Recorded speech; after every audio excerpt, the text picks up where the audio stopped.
Welcome to the Business Building Blocks podcast, where we talk about the struggles and celebrations that leaders and entrepreneurs experience on their journey to success. I'm your host, Kristina, and I'm passionate about helping you achieve massive amounts of success at work and at home. We'll talk about all things people and organizational wellness, share relatable stories, and feature insightful guests because quality people and processes are at the heart of every success story. Ready to learn, grow, and have fun? Let's dive in.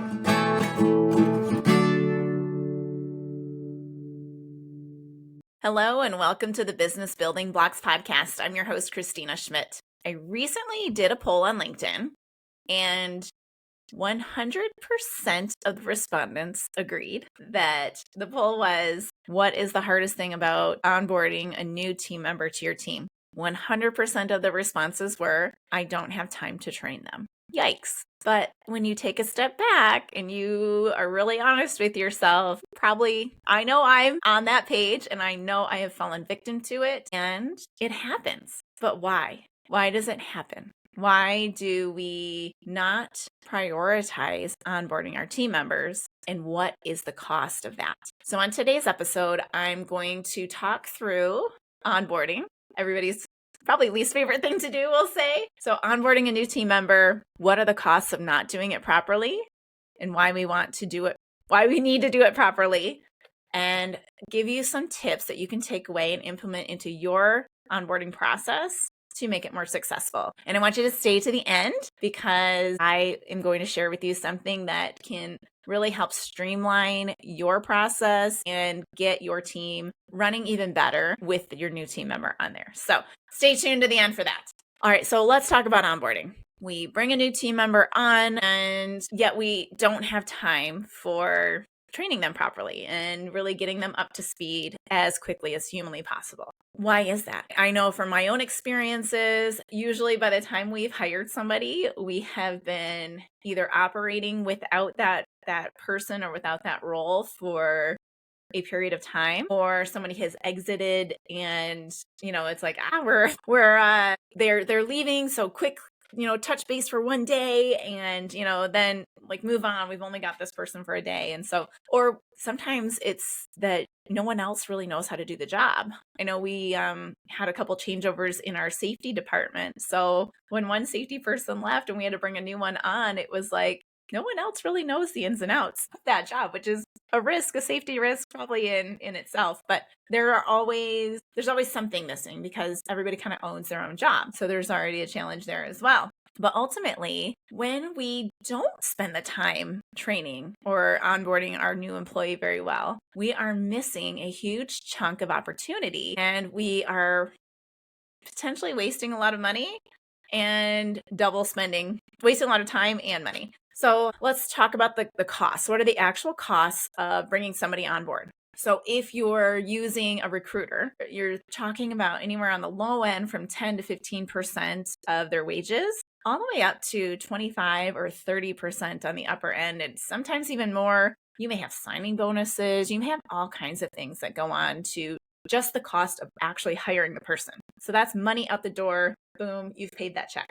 Next, you've got the time that you take making sure that your job description is correct, offer letters there, bringing them into the system. So signing them up for benefits, signing them up into your systems, putting them in your HRIS system, all of that time. Plus, there's the time that you've spent reviewing all the resumes that may come in, creating the job postings. That might be done by your recruiter, but you're still reviewing them, approving them, and reviewing these resumes that come through. You're interviewing people. You may have several people interview them, which I would highly recommend doing more than one interviewer if you're hiring people. So you've got all kinds of money just spent into the recruitment end of it. Now, okay, you've brought them on board. You've signed them up into all these systems. You do take the time. Hopefully you take the time to at least give them a tour and introduce them to the key people, even if you're not onboarding well, but that's still time, right? Then there's the time training, their wages while you're training them,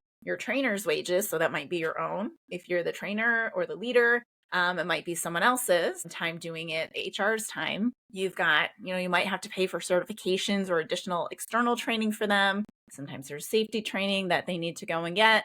So there are costs everywhere when you bring somebody new on that I've heard the statistics around whether it's, double their salary or 3 times the salary to hire somebody, it's huge. If you don't train them well, you might have to do all of that again in a year, 6 months, 3 months, 2 years, 5 years, somewhere around there, all because you didn't start right up front. So huge amount of costs. And ultimately, there's huge amounts of productivity loss. And sometimes these are harder to measure, particularly in like an office and a managerial sense. But when we lose productivity, we not only lose it from that role, we lose it from everywhere that works around it. If people are depending on that role to do something either on time or in a certain time frame or interacting with them, there's loss there. There is, if this person is a leader, there's loss for their entire team if they're not operating or understanding the systems well. So there will be a natural productivity loss when somebody new starts anyway. But if we don't onboard them well, then that productivity loss will be continuing on and on and on. So huge risk there if we don't do this well. So when we go back to the fact that our biggest constraint on it is not enough time, let's shift that a little bit. All right, so I want to, if you have been listening for a while, this I believe is episode 79, so quite a while. Go back to episode 2, all right? There is episode 2 that in terms of, we don't have enough time, it is called It's Not Time Management, all right? So the audio, the visual, everything will be a little bit worse, but I have an amazing guest on there. And she and I talk about how it's not time management, it's our self-management. So when we don't have time or we say we don't have time to train somebody, what it is we haven't actually prioritized that activity. For some reason, we have lowered it on the totem pole underneath everything else on our list to do because we all have tons of things to do. We've made it low. And if we talk about and we look at those costs, we really shouldn't be putting it that low. And, maybe you've allocated a day or a half a day for it, but really ultimately, true onboarding, if you think about the time it takes to create a habit, if you think about the time it takes to get to know somebody, statistics around that and the habit, you can hear anywhere from 22 days. Some people say 2 weeks. I don't think that's it. I think the excitement wears off after 2 weeks, and then you have to start the work. But, 22 days to 90 days, depending on which book you read. But these are huge amounts of time in order to create habits. And ultimately, all training is creating a new habit. You're learning something to the point to where it stops feeling awkward and it starts to feel normal again. So you're looking at 90 days. This is why we do 30, 60, 90-day reviews with new hires. This is why there's the 90-day, right? But that's why that's there, because it takes that amount of time to develop a habit. And then you can start to assess how performance is looking. All right. So that's why this is so critical. We would never bring on a new software or launch a product and not allocate proper amount of time for training, getting the bugs out, testing, all of that stuff that we do when we launch something new. We would never not allocate that time. So we would always allocate that time to avoid the double negative there. So why, when we bring a new person onto the team, do we not prioritize that as high? Do we not allocate the amount of time that is really necessary for onboarding? So that's the up here business. That's your brain business that I want you to think through. So there is a mindset there that we need to prioritize it higher up.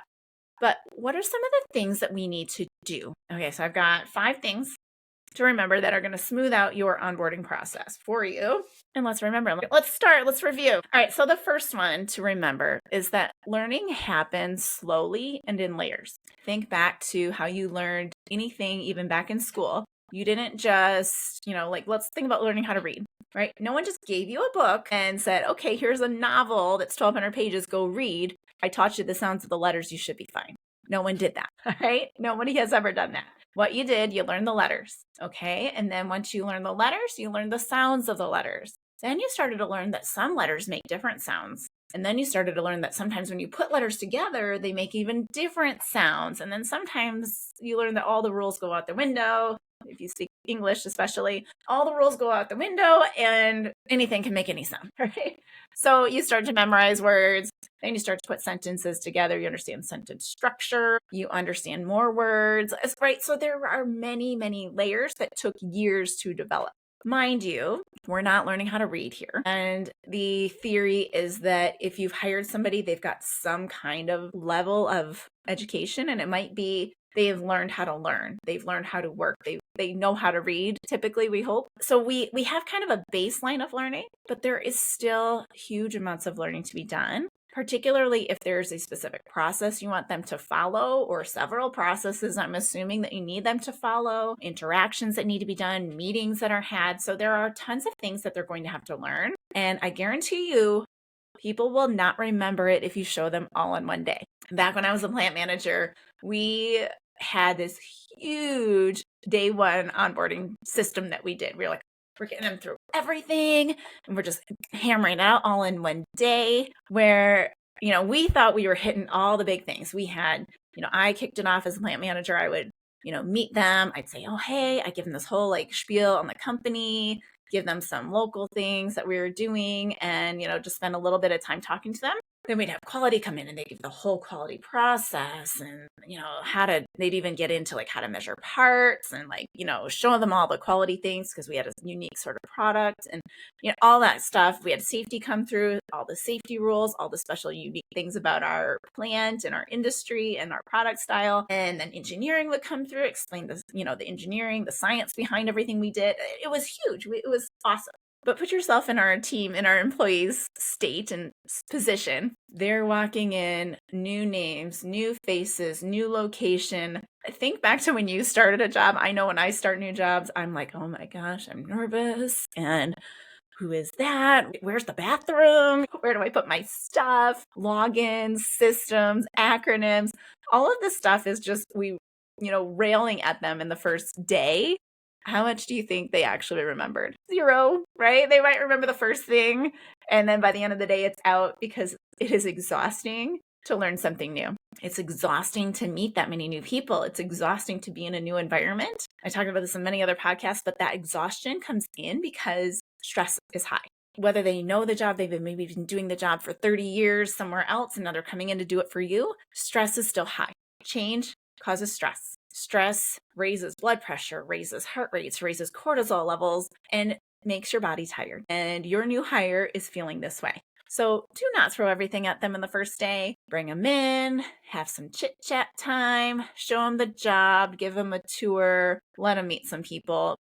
Remember that people are going to learn in layers. And you're going to need to stage out all of that wonderful stuff over the course of a couple of weeks. Okay, I know that might feel very hard, but so many times we would come back and say, we did all this training on the first day. Why don't they remember it? And it's like, well, because it was the first day. We have to layer it up. We have to show them again, show them again, show them again. So this needs to carry over into the job training, like the on-the-job training portion as well. So don't over onslaught them with all of the kind of logistical information on day one. But also when you're training them for their job, you should stage it out in a fashion where you're going to show them, you're going to maybe show them a very basic level of how to do it. Have them do that, practice it a bit more, then expand it a bit.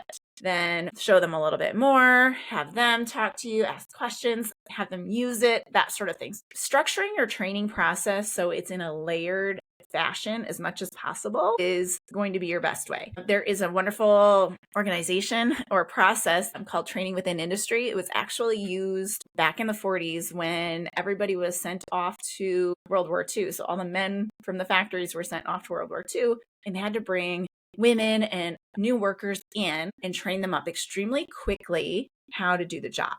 So the process that they developed is that you're going to show them how to do it and describe what you're doing 3 times. Then you're going to have them do it while telling you what they're doing 3 times. Harder a little bit when you get into office processes, leading, that sort of thing. But if you keep that into your brain that, okay, 9 times they went through it and it's different levels of autonomy at each level, that is what they need to become proficient. So it's going to take time and they can't do everything to the expert level from the first time. So don't expect it. Lower your expectations, but continue to raise them up as you show them. But ultimately, your training needs to be structured in this layered fashion. All right, number 2. Making them part of the team is equally as, and some might say more important, as teaching them how to do the job. What does that mean? All right. I want you to think of onboarding a person, onboarding a team member, not just as onboarding this one person, but as you're bringing the team together. So if you go back a couple episodes ago, I think it's 4 or 5 episodes ago, I have an episode called Mastering the Stages of Team Development. So in there, I talk about what that looks like. So we go through the 4 stages and sometimes the 5th of adjourning, but the forming, storming, norming, and performing. So we go through those as we're forming a new team. But I mentioned this in there when we change team members. So either add a new, so we go from 4 to 5, or somebody leaves and somebody new joins, we have to go through the entire process again, albeit we want to do it faster, because if we were already at performing, we need to go back to forming the whole team, not just the one person, the whole team does, and then quickly progress through. So that takes twofold. So firstfold, everybody has to realize they have to go back to forming. So they have to get to know this person. Sometimes that's hard for people because change is hard for people. So you have to make it evident that, okay, we're all going back to forming. What do we do in forming? We talk about expectations, we explain the role, we explain the goals, we talk about team norms, and we start getting to that as we move into storming. So we do all of these very clarification of the goal, clarification of how we work, what our roles are, what our responsibilities are, and then start to get to know one another. So that's kind of the forming, moving into storming phases. So you have to do that again. So what better way to do it than to have a whole team meeting where the team talks about the team norms? The team talks about the expectations. We make sure everybody's still on board. So it's a great opportunity for re-clarifying that with the entire team and also making sure that the new person is aware of them. I know there were several times that there were people frustrated because the new person was there and they expected them to just know exactly what to do, how to operate, who to talk to, which emails to send when they did certain things. But no one ever told them. It's like, well, let's take the time as a group to talk about what these things are, what these group expectations are, but then also schedule time. So again, back to planning and making time, schedule time for each team member to spend time individually with the new person and make sure that that time is structured not just in a training mechanism, but as a go for coffee as well. Go chit chat, get to know one another and share, what are your preferred ways of working? How do you like to have, messages sent? Do you prefer an email so you can read it and see it? Do you prefer the one-on-one conversation, quick text, phone call? And it's just so everybody's kind of on the same page and we're not dealing with unspoken expectations that cause frustrations. Because it happens, admit it, we all know it does. All right. So that is number 2. So make sure they become part of the team and the whole team is aware that you're going from forming all the way back to performing. Side note, if you know that you're not operating the way you want to, this is a fantastic opportunity to say, as the leader, you can come in, you can say, hey, we're not operating the way we want to. We're all going to set these expectations together. So rather than the person being trained up by the team about your expectations, you're going to set them as a group and you're going to work towards them as the group. So great opportunity to do that. Don't be afraid to do that. Don't feel ashamed to say, hey, we're rebooting too. So, because that'll just increase the camaraderie to admit that you need to work on it and then actually work on it together. Number 3, people learn through relationships. So piggybacking off of what I said with number 2 about the getting time one-on-one with each of the team members and those key people that they're going to be working with, assign them somebody as like a buddy or a mentor.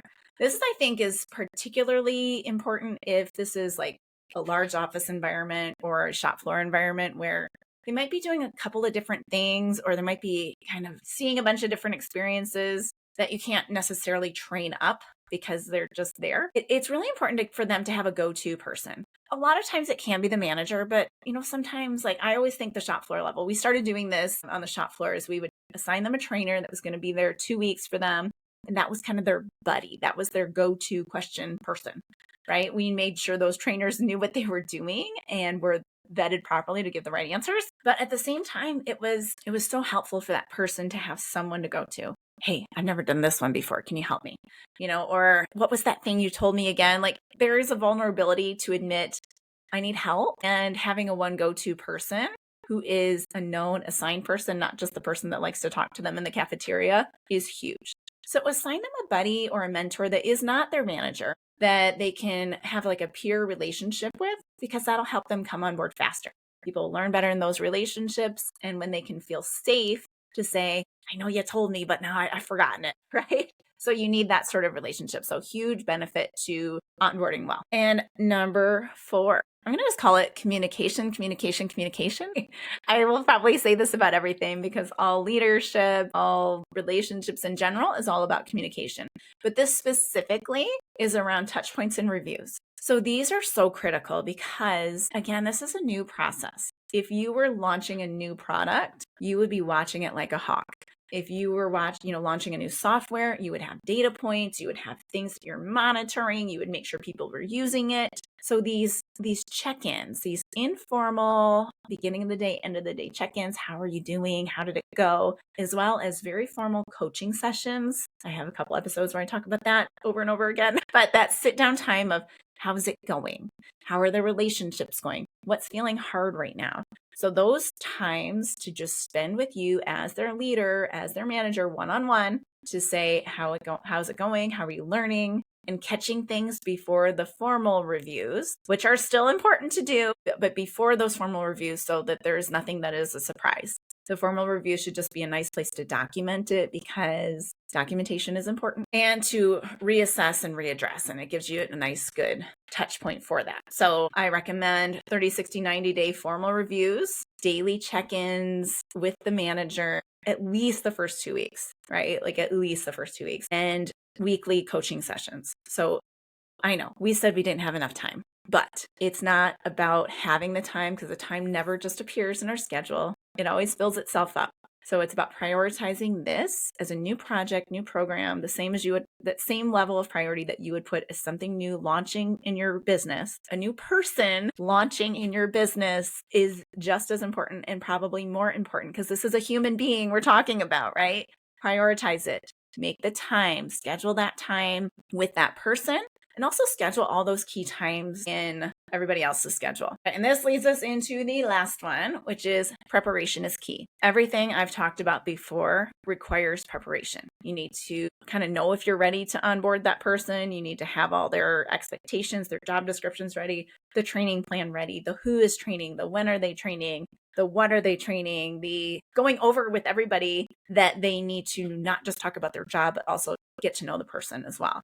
So bringing everybody on board takes preparation, and knowing what you're going to teach and how you're going to teach it and having that into a checklist takes preparation. So yikes, that feels like a lot of work, which is all the more reason it needs to go well. Okay, so, but if we do those 5 things, which lead into a lot of other things, but those 5 things are going to make your whole team run better. Because if you don't have it set up already, again, this is the opportunity to do so. And that is the added benefit of doing a really good job preparing for a new team member to come. If all of this sounds a little bit overwhelming, I want to share something with you. This is the part at the end. I have a new digital product, very low cost, called the Smooth Start Success Kit. It is your hiring onboarding kit. What's in there? I have it's your own, you're going to own this Google sheet. You make a copy of it, this entire Google sheet of every checklist you could possibly think of. So it is your preparation checklist. So it makes sure that you've got your offer letter all summed up, and I've got a template for that. It makes sure that your job description is correct. It reminds you to get their computer set up, get their place where they're sitting or their workstation set up, their locker assigned, all their logins, invite them to the meetings they need to go to, carve out the time in the schedule for everybody who has to interact with them during that training period. It's just all of those reminders. Get them the little gifts, the shirts, whatever it is that they need to have. It's that reminding list to how to prep. Also has you prepping the training schedule. So what are the things that have to get trained? How does that look? And the beauty of it is that the first time you do it, it'll be huge, because that whole training plan will be huge. But if you're hiring, if it's for a shop floor worker, if you're hiring operators all over the place, it's repeat, right? But even if you're hiring managers, it's okay, well, here's the management section. Here's the, what the logistics person does, and here's what the salespeople do. And so once you do it once, it gets easier. Okay. And the incumbent to the place can usually help do it quite well. but it has all that preparation in there. It also has your day one checklist. Like, what are the things you should be doing on day one? And again, it's modifiable, so you can do your very company specific things that are in there.